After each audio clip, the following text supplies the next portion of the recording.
ஜிகேவின் ஒரு பகுதியான இவற்றிலிருந்து சில வினாக்கள் உங்களுக்காக காத்துக்கிட்டே இருக்கு. வீடியோவை பாருங்க. அடுத்து நீங்கள் டிகிரி முடிச்சோன்னே ப்ரைவேட் கம்பெனிக்கு போவீங்க. சில பேருக்கு லக் இருக்கும் அந்த ப்ரைவேட் கம்பெனியில் வேலை பார்ப்பதற்கு, சில பேர்த்துக்கு சும்மா தான் இருப்பாங்க.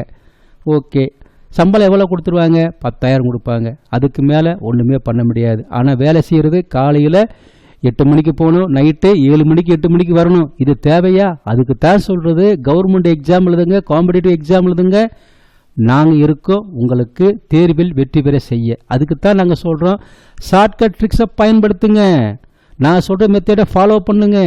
எப்படி படிக்கணும், காலையில் என்ன படிக்கணும், காலையில் என்ன டெஸ்ட் எழுதணும், மதியம் என்ன டெஸ்ட் எழுதணும், நைட் என்ன படிக்கணும், எல்லாமே வேலை வாரியாக வச்சுருக்குங்க.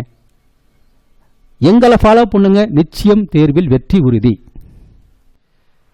காட்டன் உற்பத்தியில் முதலிடம் சீனா, அடுத்து இந்தியா.